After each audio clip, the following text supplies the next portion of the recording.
Make this the season of mountains and moments. When you embody self-grace and find the strength to push forward. For it is within these moments that you are reborn and come alive, where you turn blank pages into new stories. When you realize the darkest moments prepared you for where you want to be. The season you stop allowing the inner voice of doubt to lead the way. That voice cannot speak for your growth.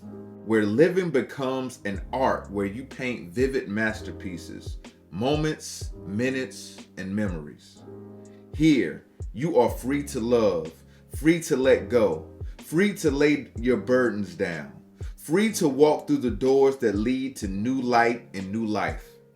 The season you will embrace the art of becoming, unapologetically slamming the door of settling behind you, climbing mountains, ready to explore and discover who you are meant to be, where you will find strength one day at a time, peace in your crowded mind, rest for your weary body, and healing for your heart at last. It says, make this the season of mountains and moments. And we think about mountains, we think about our challenges, places where we're trying to level up, places where we're trying to elevate. And sometimes we keep ourselves from climbing those mountains and taking those chances because we feel like we don't have the strength to climb it, or those mountains may be too high for us to climb.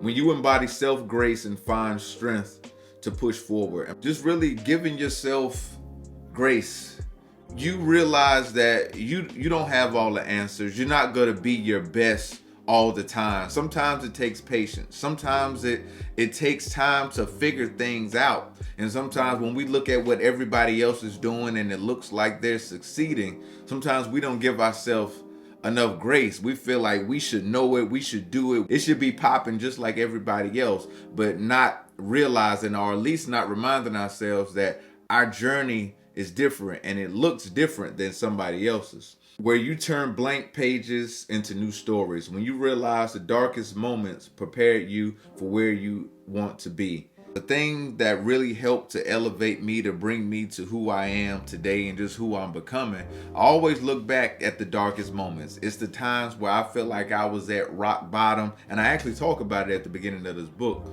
When I was even motivated and inspired to be on the journey that I'm on and do what I do. I just moved to a new city. I just got a new job. I was engaged to be married. I felt like this was it, man. This is about to be like the next level of my life. And within 30 days, I broke up with my fiance. I didn't have a place to live at the time. So I had a car full of stuff, a U-Haul full of stuff.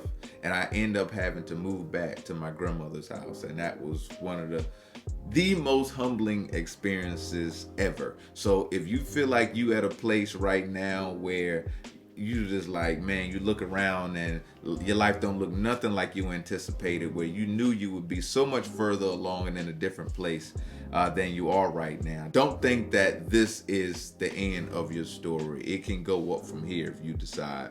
Here you are free to love, free to let go, free to lay your burdens down, free to walk through the door that leads to new light and new life. So I want you to give yourself permission to go to your next chapter. And sometimes that's going to require you to let some things go, to let some people go, to let some situations go, to let some circumstances go, to let attitudes go, to let old beliefs go. And sometimes that's hard for us to do that, to let those things go. But that's what's going to be required. If you want to get to a place you've never been, you got to do something you've never done.